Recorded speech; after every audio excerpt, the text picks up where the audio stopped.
IP53, IP67, IP68, dan lain-lain adalah sebuah ketahanan rating air dan debu dari suatu barang. Biasanya kalau ada ponsel dibekali pakai rating ini, harganya tuh lumayan jadi mahal dibandingkan ponsel lain yang punya spesifikasi serupa. Tapi nggak dikit ya, ponsel yang punya rating ini malah rusak kena air. Kalian bisa cari hal ini di forum ya. Atau kalau emang ada yang pernah ngalamin ponsel punya rating IP tapi rusak kena air, bisa tulis komen di bawah ya. Sebagai tukang servis ponsel juga saya sering menemukan ya, ponselnya tuh tahan air tapi ya rusak karena air. Jadi apakah rating ini tuh bohong? Oke, di sini Fadil langsung aja kita bahas.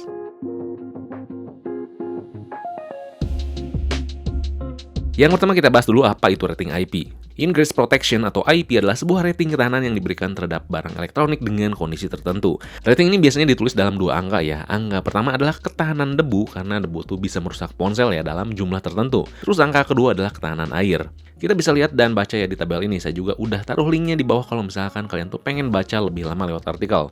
Semakin naik angkanya, semakin kuat ketahanannya ya. Simpelnya kayak gitu. Nah, angka ini juga didapatkan dengan pengujian lab ya, di kondisi tertentu, dites dengan berbagai skenario. Di mana pengujian itu nggak dapat mewakili semua skenario yang memungkinkan terjadi di pemakaian sehari-hari. Nah, kita lihat kata Apple. Apple adalah sebuah perusahaan yang paling saya suka ya di industri ponsel karena keterbukaannya. Saya pernah bahas di video lain ya bahwa Apple bilang sewaktu-waktu namanya layar OLED tuh bakal burn in. Mereka nulis gitu di situsnya sendiri. Lalu mereka juga nulis hal lain, yaitu iPhone yang punya rating IP 67 atau 68 sewaktu-waktu bakal rusak. Rusaknya gimana? Kita lihat. Apple melarang iPhone kita dibawa mandi, dibawa berenang, disemprot pakai air tekanan tinggi, dibawa surfing, dan lainnya. Nah, kenapa? Karena tindakan ekstrim tersebut tuh ada faktor atau tekanan tambahan.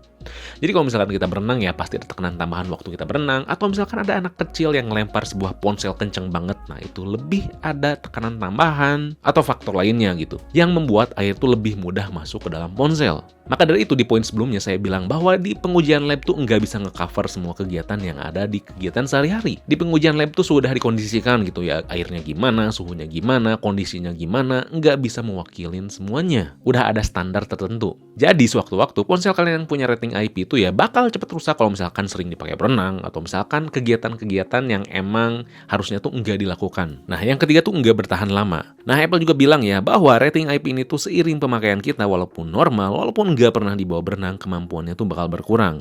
Ini pasti kejadian dan wajar karena ya emang sehari-hari terkena debu, kegesek-gesek, sering terkena keringat, pokoknya kegiatan sehari itu sewaktu-waktu bakal mengurangi ketahanan ini. Ya batu yang keras aja lama-lama bakal terkikis ya kalau kena air, apalagi ponsel.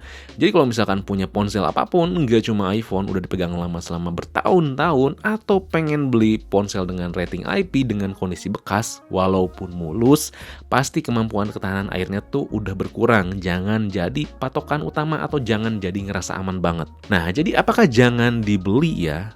Ya dibelilah, tapi anggaplah si rating ini tuh menjadi bonus aja, bukan jadi proteksi utama. Karena ya proteksi utama tuh gimana pemakaian kita. Adanya rating ini tuh sebagai ya perlindungan kalau misalkan kita nggak sengaja kehujanan, nggak sengaja nganclum ke bak mandi, pokoknya tindakan-tindakan yang emang nggak sengaja gitu. Jadi kita tuh menjadi lebih aman. Terus katakanlah kita tuh punya dua ponsel yang punya rating IP dan yang satu enggak. Udah jangan bertahun-tahun lebih, katakanlah 5 tahun lebih, pasti tetap yang lebih aman tuh yang punya rating IP.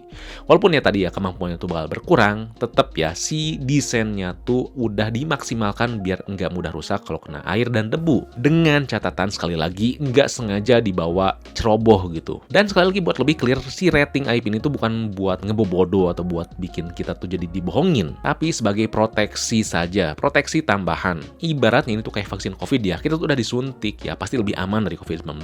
Tapi kalau kita tuh ceroboh kayak misalkan deket-deket ke orang yang terjangkit, kayak misalkan pola hidup kita tuh kotor, pastilah kemungkinan kena si COVID-19 tuh ya kena juga walaupun udah divaksin gitu. Namun kita tuh pasti lebih aman dibandingkan dengan orang yang enggak divaksin. Kayak gitulah kurang lebih perumpamannya, oke? Jadi sekian saja ya obrolan kali ini. Kalau misalkan ada yang ingin tanyakan, kalian bisa tulis komen di bawah dan jangan lupa juga buat like, share, subscribe, fix me, lalu nyalain lonceng notifikasinya biar gak ketinggalan video berikutnya. Oke, di sini Fadil. Peace out.